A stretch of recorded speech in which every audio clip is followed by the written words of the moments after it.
Salut les astronomes, pour ce début du mois de décembre, je vous propose une petite sélection d'idées cadeaux pour faire plaisir à des amateurs d'astronomie.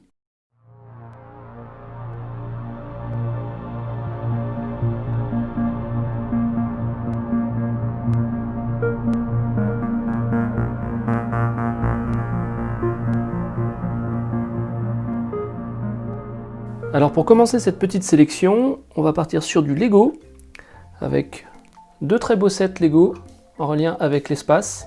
Tout d'abord le module atterrisseur d'Apollo 11, c'est le module Eagle. Le mien n'est malheureusement plus complet puisque j'ai deux garçons qui ont joué un petit peu avec et donc qui m'ont perdu quelques pièces. C'est vendu avec la petite plateforme. Voilà, c'est très sympa, plusieurs heures de montage et de plaisir garantis. Ça vaut environ 95 € je crois sur la boutique Lego. On continue ensuite avec la fusée Saturne V. Alors elle est beaucoup plus grande.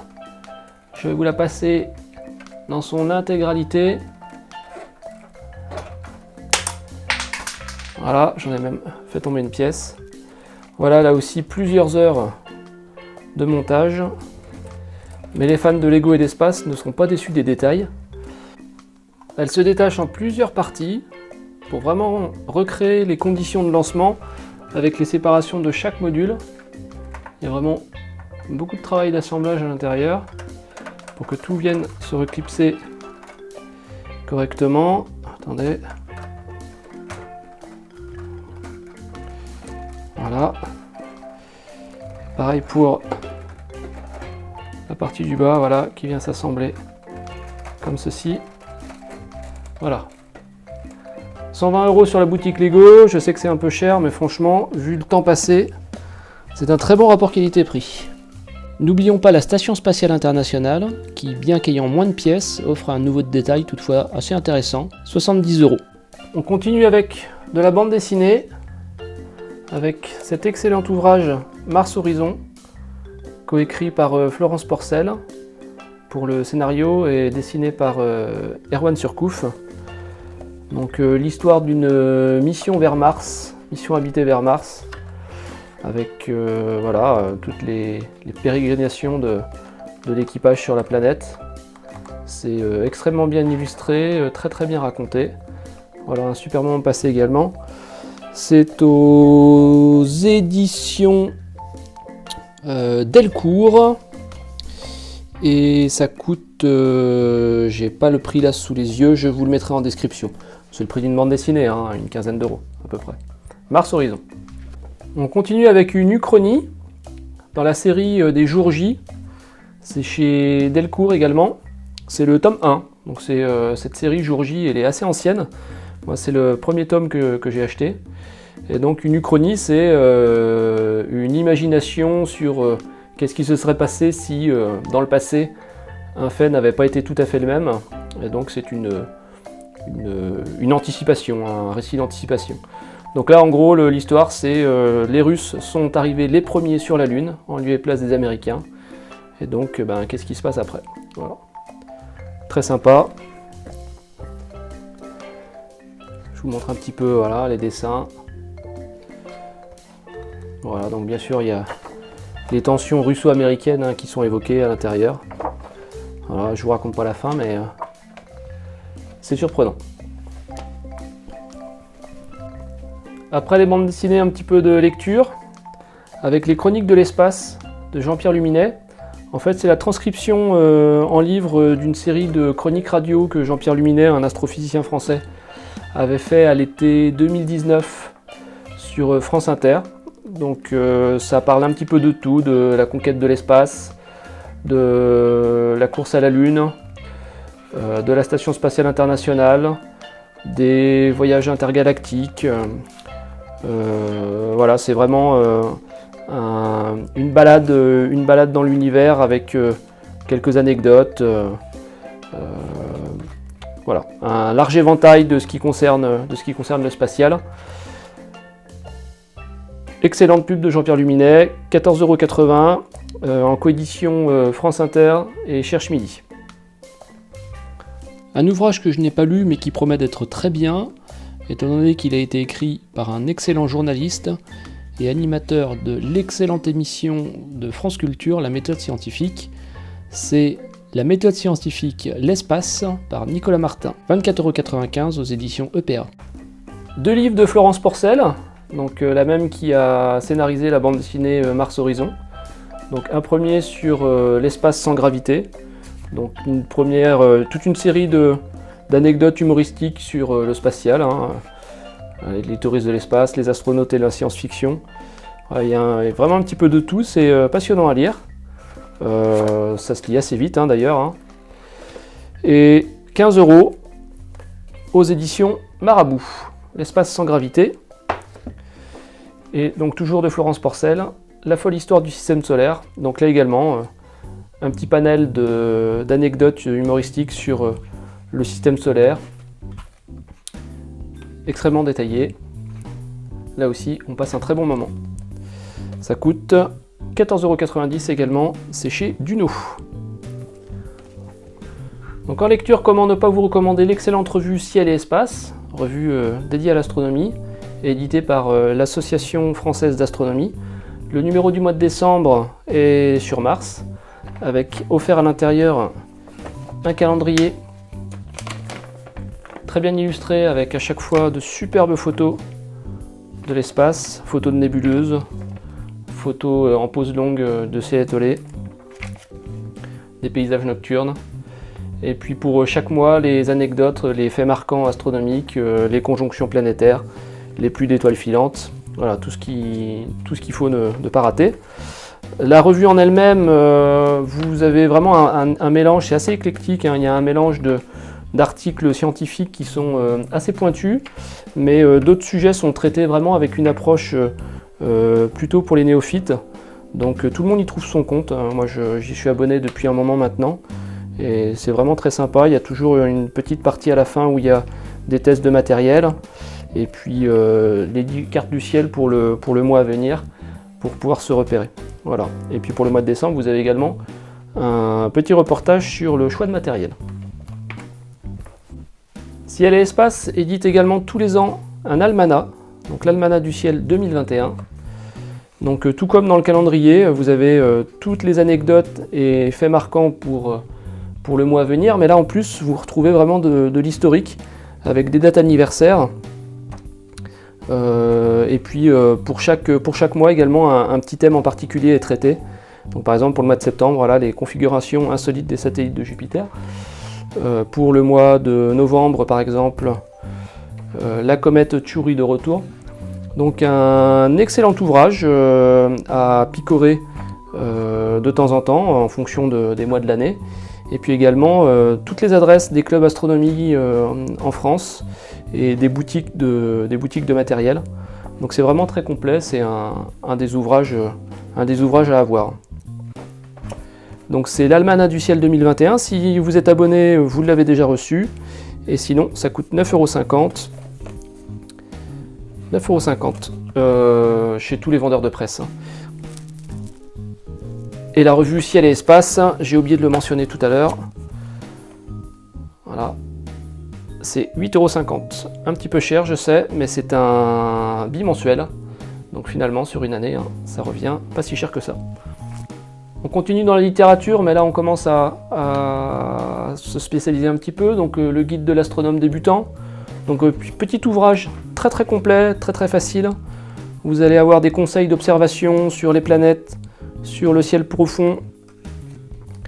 Un guide qui va vous aider à choisir du matériel.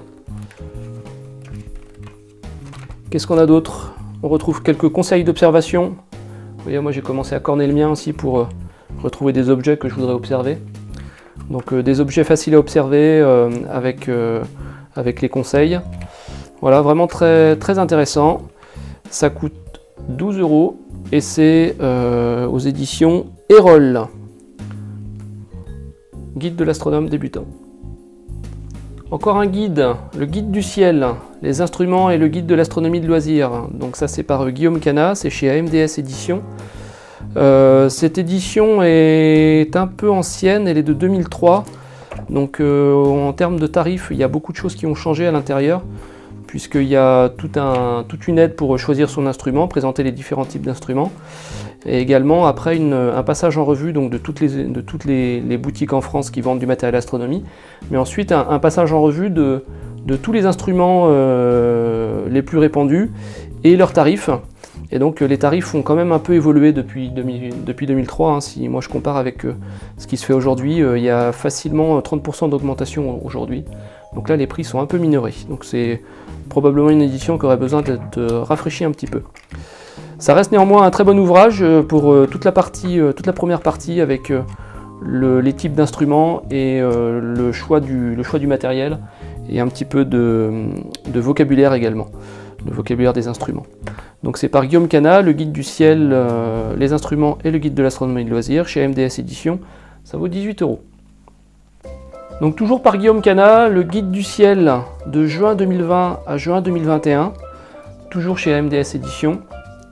Ça c'est un ouvrage qui sort une fois par an et vous allez retrouver vraiment de manière très très détaillée tout ce qui va se passer à l'heure près, mois par mois, tout ce qui va se passer dans le ciel. Donc c'est vraiment très détaillé, puisque si je prends l'exemple d'août 2020, ici le 3 à 9 h en temps universel, Mars passe au périhélie à 1,38 unités astronomiques du Soleil, soit près de 206 millions de kilomètres.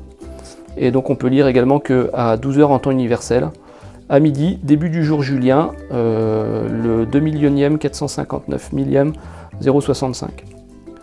Donc très très complet. Donc le moindre passage de planètes, de conjonctions sera détaillé, avec également pour chaque mois des cartes du ciel. Ça vaut 34 €. Encore un ouvrage de Guillaume Canat, c'est un titre qui ressemble beaucoup à celui que je vous ai présenté juste avant, mais là c'est vraiment le ciel à l'œil nu et c'est uniquement pour 2021. Le guide du ciel et sur une année glissante, donc de juin 2020 à juin 2021. Là, on est uniquement sur l'année 2020. Donc en fait, j'achète un bouquin de Guillaume Canat tous les 6 mois, puisque j'ai également les précédentes éditions.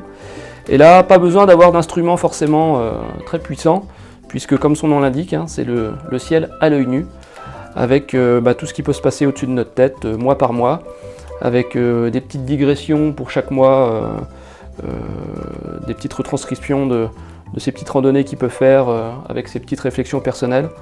Donc c'est vraiment très très intéressant. Là également pour chaque mois des cartes du ciel pour bien se repérer mois après mois. Le guide du ciel, 19,90 €, plus abordable que le guide du ciel. Donc 19,90 € pour ce guide du ciel à l'œil nu, toujours chez AMDS Éditions. Et pour terminer avec Guillaume Canat, à signaler son magnifique calendrier qu'il édite une fois par an, avec 12 superbes photos pour illustrer chaque mois. 18 €. Si c'est simplement pour vous repérer dans le ciel qui vous intéresse, je vous recommande cette excellente carte du ciel, très très bien faite, avec sur le pourtour de la carte des petits repères où vous allez pouvoir sélectionner votre jour, le jour auquel vous êtes, et puis ensuite l'heure également, et ça va vous afficher le ciel au-dessus de votre tête. À l'intérieur, des petits conseils d'observation des différentes planètes, des fiches de repérage également. Alors vous voyez que la mienne est visible jusqu'en 2020, donc elle va être périmée, mais en fait cette partie à l'intérieur peut se retirer, voilà. Et puis moi j'ai plus qu'à imprimer les nouvelles fiches qui sont disponibles gratuitement sur le site stellvision.com pour que ma petite carte du ciel soit à nouveau à jour. Et puis il y a également des objets du ciel profond les plus connus qui sont conseillés en fonction des saisons. Donc là on est sur le printemps et l'été. À l'arrière on est sur le ciel profond automne-hiver. Voilà, vraiment très très complet. Ça vaut 16 € et puis vous le payez qu'une seule fois, puisque les petites fiches de repérage sont disponibles gratuitement sur le site internet qui édite ces cartes. Donc c'est Stellvision 365, une carte du ciel. Toujours chez Stellvision, cette fois on est sur la carte de la Lune, donc vraiment très très sympa, avec les sites d'atterrissage des missions Apollo qui sont indiqués, Et puis vous allez en fait avoir la lune sous plusieurs facettes, puisque on l'a ici en page principale telle qu'on la voit à l'œil nu. Mais à l'arrière, voilà ici, vous allez avoir la lune inversée telle qu'on la verrait à travers un télescope. Et puis si on retourne cette carte là, voilà, on en a encore une autre telle qu'on la verrait à la lunette. Et oui, puisqu'en fonction des instruments, eh ben, l'image n'est pas inversée de la même manière. Et donc ces différentes cartes permettent de se repérer vraiment très facilement. Donc vous avez les noms des cratères les plus célèbres. Et puis vous avez, vous voyez, plusieurs encarts sur chaque carte, dont le détail est ramené ici sur la troisième page, avec quelques anecdotes, les dimensions des cratères les plus célèbres. Voilà, c'est une carte qui est vraiment très très bien faite. Et puis les phases de la Lune, pour expliquer aux enfants, c'est vraiment assez facile, assez didactique. Voilà, ça vaut 14 € et c'est disponible sur le site internet Stelvision. Vous le trouvez aussi chez Amazon. Moi j'ai acheté celle-ci à l'Observatoire de Nantes. Toutes les boutiques en vendent. Et puis pour terminer, pour faire ces observations la nuit, eh ben, ce qui peut être intéressant, c'est de voir. Donc moi je recommande, comme idée cadeau, une petite lampe frontale. Mais attention, pas n'importe lesquelles, une lampe qui dispose d'un mode rouge. Puisque c'est la lumière rouge dans le noir qui va nous éblouir le moins. Voilà, la lumière blanche ça éblouit beaucoup, la lumière rouge ça éblouit beaucoup moins.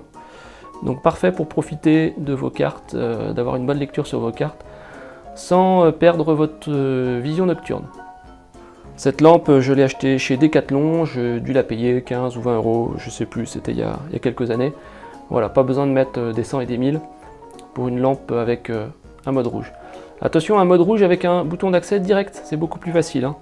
Moi, je recommande vraiment ça. La première lampe frontale que j'ai pu avoir avec une lumière rouge n'avait qu'un seul bouton et il fallait passer par la lumière blanche avant d'arriver à la lumière rouge. Donc, on s'éblouissait les yeux à chaque fois. Voilà, donc un bouton rouge dédié, c'est vraiment le must. Voilà, merci de m'avoir regardé. Pour cette vidéo de reprise, pas de face caméra, parce que je suis pas allé chez le coiffeur depuis 2 mois et demi. J'ai une tête absolument épouvantable. Je remonterai ma tête dans une prochaine vidéo. Si vous êtes intéressé peut-être par une petite vidéo sur le choix d'un instrument d'observation, eh bien, ce sera avec plaisir. J'ai ça en tête d'ailleurs, mais ça a été fait par tellement de personnes sur YouTube que c'est un petit peu compliqué de sortir du lot. Et en attendant, je vous souhaite de bonnes fêtes de fin d'année, un bon shopping, et puis je vous mets tous les descriptifs dans la vidéo. Un petit pouce bleu, likez, partagez, s'abonner, c'est pas compliqué. Joyeux Noël à tous, bye bye.